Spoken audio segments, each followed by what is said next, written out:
Subscribe now and press the bell icon. Never miss an update. Hello everyone, जैसे कि आप सभी जानते हैं कि हमने ऑलरेडी 6 से लेकर जो 12th क्लास की एनसीईआरटी है उसकी सीरीज़ पहले से स्टार्ट की हुई है। वो जो सीरीज़ है हमने क्लास वाइज और साथ के साथ चैप्टर वाइज उनको पूरा डिटेल से एक्सटेंसिवली उनको कवर किया गया है। अब हम जो है अपनी नेक्स्ट सीरीज़ स्टार्ट करने जा रहे हैं साथ के साथ, जिसके अंदर एनसीईआरटी की पूरी समरी कराई जाएगी। 6 से लेकर 12th क्लास तक की जो समरी है वो पूरी की पूरी सब्जेक्ट वाइज आपको कराई जाएगी, जैसे कि वर्ल्ड ज्योग्राफी, इंडियन ज्योग्राफी और उसके साथ साथ फिर मॉडर्न हिस्ट्री, जो हमारी मॉडर्न इंडिया की जो हिस्ट्री है उसको भी अच्छे से कवर कराया जाएगा। इस तरीके से जो है सब्जेक्ट वाइज ये जो सीरीज़ है वो चलेगी। तो देखिए, जो न्यूली एस्पिरेंट्स हैं, जो अभी एग्ज़ाम के लिए जिन्होंने प्रिपेयर करना स्टार्ट किया है, उनके लिए मेरा यही सजेशन रहेगा कि वो जो है एक्सटेंशियली जो कवर कराई गई एनसीईआरटी है चैप्टर वाइज, उनको सबसे पहले करें और बाद में जो है उनकी समरी जो है वो आप देख सकते हैं। यहाँ पर जो ऑलरेडी जो एस्पिरेंट तैयारी कर रहे हैं स्टार्टिंग से ही, उनके लिए ये सीरीज स्टार्ट की गई है ताकि वो कम टाइम में पूरा समराइज तरीके से एनसीईआरटी को कवर कर सकें। तो ये यूज़फुल है हमारी सीरीज़ यूपीएससी के जो बच्चे हैं उनके लिए, यूपीपीसीएस के लिए, यूपीपीएससी के लिए, बीपीएससी के लिए, जेपीएससी के लिए, एमपीपीएससी के लिए और इसके साथ साथ जो दूसरे कम्पिटिटिव एग्ज़ाम हैं उन सब के लिए ये सीरीज़ काफ़ी ज़्यादा इंपॉर्टेंट होने वाली है। तो जैसे कि हमें पता है कि जो एनसीईआरटी है वो हमारा एक तरीके से बेस की तरह काम करती हैं और ये पूरे के पूरे इंडिया लेवल पर लागू की गई हैं। तो इसलिए मेनली एग्ज़ाम में जो भी हमारे क्वेश्चन पूछे जाते हैं वो मेनली इन्हीं एनसीईआरटी से निकल कर आते हैं। तो आइए हम स्टार्ट करते हैं। तो देखिए, हमारा आज का सबसे पहला जो टॉपिक है वो है यूनिवर्स। तो यूनिवर्स को हम जो है इसकी समरी जो है हम यहाँ पर देखने वाले हैं, किस तरीके से यूनिवर्स से रिलेटेड क्या क्या फैक्ट्स हैं। तो देखिए, जो हमारा यूनिवर्स है वो बिलियंस ऑफ गैलेक्सीज से मिलकर बना होता है। हमारा जो यूनिवर्स है वो बिलियंस ऑफ गैलेक्सीज से मिलकर बना होता है। और ये गैलेक्सीज के अंदर क्या होता है, इनके अंदर होते हैं काफ़ी सारे मिलियंस ऑफ स्टार्स, यानी काफ़ी सारे मिलियंस ऑफ स्टार्स जो है एक ग्रेविटी की फोर्स के द्वारा, मतलब ग्रेविटी जो होती है उसकी फोर्स के द्वारा ये आपस में इकट्ठे होते हैं, तो उसको ही गैलेक्सी बोला जाता है। तो देखिए, हम बात करते हैं अपनी गैलेक्सी के बारे में। तो हमारी गैलेक्सी का नाम जो है मिल्की वे, और इसको आकाश गंगा भी बोला जाता है। तो देखिए, इसके अंदर जो स्टार्स हैं वो लगभग 300 बिलियन स्टार जो है इसके अंदर मिलते हैं। इसके अंदर हमारा सन भी जो है उसको भी काउंट किया जाता है, जो हमारा सन है उसको भी इसके अंदर काउंट किया जाता है। सन एक तरीके से सेंटर की तरह काम करता है, जो हमारा पूरा का पूरा सोलर सिस्टम है इसके अंदर। तो देखिए, सन उसके सेंटर की तरह यहाँ पर काम करता है। अगर हम बात करें कि इससे रिलेटेड जो भी थ्योरी जो प्रोपाउंडेड की गई हैं, तो इनके अंदर मेन नाम आता है पटोलमी का, कोपरनिक्स और केपलर का। ये तीन जो है महान एस्ट्रोनॉमर हुए हैं जिन्होंने अपनी थ्योरी दी है इसके बारे में, यूनिवर्स के बारे में। तो देखिए, अराउंड 14th सेंचुरी की बात करें, मतलब ये वाला जो पीरियड है, इस पीरियड के दौरान पटोलमी कहते हैं कि अर्थ जो है वो यूनिवर्स के सेंटर के रूप में है। मतलब पूरा का पूरा जो यूनिवर्स है उसका सेंटर जो है वो क्या है, अर्थ।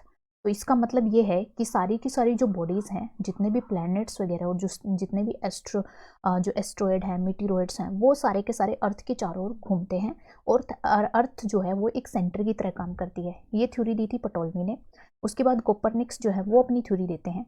वो कहते हैं कि सन जो है वो सेंटर में है, किसके, यूनिवर्स के सेंटर में कौन है, सन। और सारी की सारी जो बॉडीज़ हैं दूसरी, वो सारी की सारी इसके अराउंड जो है वो रिवॉल्व करती हैं, मतलब इसके चारों तरफ घूमती हैं।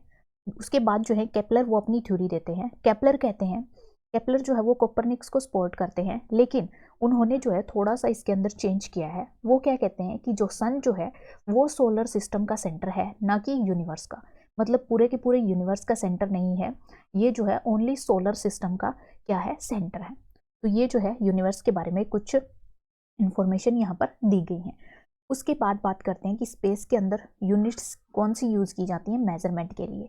यानी आपने जो है कोई डिस्टेंस वगैरह अगर मेज़र करना है स्पेस के साथ, या दूसरी जो सेलेस्टियल बॉडी हैं, जैसे कि अर्थ के साथ जो है हमने सन का डिस्टेंस मेजर करना है, या फिर किसी दूसरे स्टार का जो डिस्टेंस है वो मेजर करना है, इसके लिए मेनली जो है हम कौन सी यूनिट्स का यूज़ करते हैं। तो देखिए, लाइट ईयर, एस्ट्रोनॉमिकल यूनिट और पार्सेक।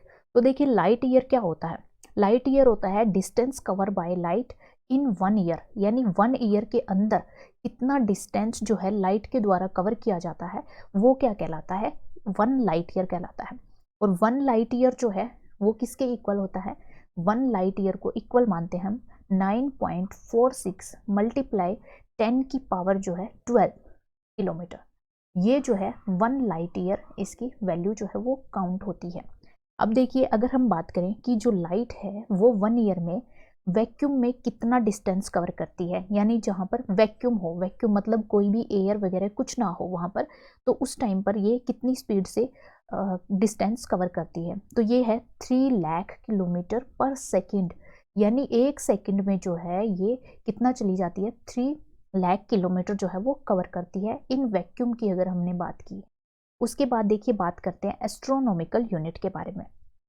तो एस्ट्रोनॉमिकल यूनिट क्या है, तो देखिए ये होता है main distance between earth and sun, यानी अर्थ एंड सन के बीच में जो मेन डिस्टेंस होता है उसको बोलते हैं हम क्या, एस्ट्रोनॉमिकल यूनिट।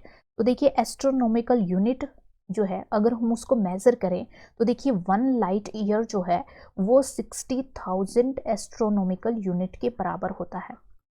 1 लाइट ईयर किसके बराबर होता है, 60,000 जो एस्ट्रोनॉमिकल यूनिट है उसके बराबर होता है। और 1 एस्ट्रोनॉमिकल यूनिट किसके बराबर होता है, ये होता है 150 मिलियन किलोमीटर के, 150 मिलियन किलोमीटर इसके इक्वल होता है। ठीक है, तो इस तरीके से जो आप 1 लाइट ईयर की किलोमीटर में भी वैल्यू निकाल सकते हैं। अगर आप 60,000 को 150 मिलियन किलोमीटर से मल्टीप्लाई कर देंगे तो 1 लाइट ईयर की किलोमीटर में भी वैल्यू आ जाएगी, ये इस तरीके से जैसे हमने यहाँ पर निकाली है। आगे देखिए पारसेक। पारसेक क्या होता है, ये होता है डिस्टेंस टू अ स्टार। ये एक तरीके से एक स्टार के साथ जो हम डिस्टेंस मेजर करते हैं थ्रू एंगल्स ऑफ 1 आर्क, मतलब एक तरीके से जो चाप वगैरह लगाकर और उसके साथ जो है एंगल बनाकर जो डिस्टेंस मेजर किया जाता है उसको बोलते हैं हम पारसेक। तो देखिए 1 पारसेक जो है वो किसके इक्वल होता है, 1 पारसेक इक्वल होता है 3.26 लाइट ईयर के बराबर होता है। यानी 1 लाइट ईयर का अगर हम कितना टाइम्स कर दें, 3.26, इतने टाइम्स जो है ये 1 लाइट ईयर से ज़्यादा होता है पारसेक। तो इस तरीके से हमने जो है स्पेस की 3 यूनिट्स के बारे में यहाँ पर देखा। उसके बाद बात करते हैं ओरिजिन और इवोल्यूशन ऑफ यूनिवर्स। यूनिवर्स का जो है इवोल्यूशन किस तरीके से हुआ है, यानी हमारा यूनिवर्स जो है वो कैसे बना है। तो इसके लिए काफ़ी सारी थ्योरीज यहाँ पर दी गई हैं। सबसे पहले हम बात करते हैं बिग बैंग थ्योरी, जो कि मोस्ट पॉपुलर थ्योरी है, बिग बैंग थ्योरी। तो देखिए बिग बैंग थ्योरी जो है वो कहती है कि हमारा जो यूनिवर्स है वो एक तरीके से एक्सप्लोजन होके बना है। मतलब बिग बैंग थ्योरी का मतलब कहने का ये है कि एक तरीके का एक्सप्लोजन हुआ था, विस्फोट हुआ था। कितने टाइम पहले, 13.8 बिलियन ईयर एगो जो है एक एक्सप्लोजन हुआ था, और उसकी वजह से काफ़ी सारी जो हैं गैलेक्सीज और स्टार्स, मतलब काफ़ी सारी स्टार्स की जो गैलेक्सीज होती हैं वो बनी थी, और उसको ही हम एक तरीके से यूनिवर्स बोलते हैं। यानी जिसके अंदर मिलियन ऑफ गैलेक्सीज होती हैं। यूनिवर्स हमने देखा था ना, यूनिवर्स क्या होता है, यूनिवर्स बना होता है किसके द्वारा, जो बिलियंस ऑफ गैलेक्सीज होती हैं उनके द्वारा बनता है। तो यहाँ पर देखिए एक तरीके से इस तरीके से यूनिवर्स का ओरिजिन हुआ था, और ये बिग बैंग थ्योरी यही कहती है कि एक एक्सप्लोजन हुआ जिसके द्वारा जो है काफ़ी सारी गैलेक्सीज वहाँ पर बनी, और उसकी वजह से जो है हमारे यूनिवर्स का निर्माण हुआ है। तो देखिए ये थ्योरी किसने दी थी, ये दी थी जॉर्जेस ली मैत्रे। जॉर्जेस ली मैत्रे के द्वारा ये थ्योरी दी गई थी। उसके बाद देखिए स्टेडी स्टेट थ्योरी। स्टेडी मतलब होता है स्थिर, स्थिर यानी हमारा जो यूनिवर्स है उसके अंदर चाहे वो एक्सपेंड भी हो रहा है, इसका मानना है कि चाहे हमारा जो यूनिवर्स है वो एक्सपेंड हो रहा है, लेकिन फिर भी इसकी अपीयरेंस के अंदर, मतलब अगर इसको देखें हम तो इसको देखने के बाद भी हम ये अंदाज़ा लगा सकते हैं कि इसके अंदर कोई भी चेंज नहीं हुआ है। मतलब इसकी अपीयरेंस के अंदर कोई भी चेंज नहीं हुआ है। हालांकि ये एक्सपेंड कर रहा है लेकिन इसकी अपीयरेंस में कोई चेंज नहीं हुआ। क्यों? क्योंकि ना तो इसकी कोई बिगिनिंग है और ना ही इसका कोई एंड है। तो एक्सपेंशन के बाद भी वही होगा कि आपको जो है ना इसकी बिगिनिंग का पता होगा ना एंड का पता होगा। तो इसलिए ये मानते हैं इसको स्टेडी स्टेट थ्योरी। इनके कहने का मतलब है कि इसकी अपीयरेंस के अंदर कोई भी चेंज नहीं हुआ है। और ये थ्योरी जो है प्रोपाउंड की गई थी बॉन्डी, गॉल्ड एंड फ्रेड होयल के द्वारा। उसके बाद देखिए पल्सेटिंग थ्योरी। जैसे हमारी पल्सेस काम करती हैं, पल्सेस की एक तरीके से उसके अंदर संकुचन होता है और उसके अंदर एक्सपेंशन होता है, यानी कॉन्ट्रैक्शन और एक्सपेंशन जो होता है, तो ये होती है पल्सेटिंग थ्योरी। तो ये थ्योरी जो है सबसे पहले अप्लाई की गई थी सेफेडस टाइप्स के जो स्टार्स थे उनके ऊपर अप्लाई की गई थी और बाद में जो है इसको फर्दर एक्सप्लेन किया गया किसके द्वारा, आर्थर एडिंगटन के द्वारा, इसके द्वारा इसको क्या किया गया, एक्सप्लेन किया गया। आगे देखिए थोड़ी और इन्फॉर्मेशन हम यहाँ पर ले लेते हैं। तो 3 थ्योरी के बारे में हमने बात की है। सबसे पहले बिग बैंग थ्योरी जिसके अंदर एक्सप्लोजन की बात की है। स्टडी थ्योरी जो कहता है कि इसके अंदर कोई भी यूनिवर्स के अंदर कोई भी इसकी अपीयरेंस के अंदर कोई भी चेंज नहीं हुआ है। आगे पल्सेटिंग थ्योरी वो कहती है कि इसके अंदर जो है कॉन्ट्रैक्शन और एक्सपेंशन होता रहता है, जैसे हमारी पल्सेस काम करती है कि एक बार उसमें संकुचन होता है फिर उसके अंदर विस्तार होता है।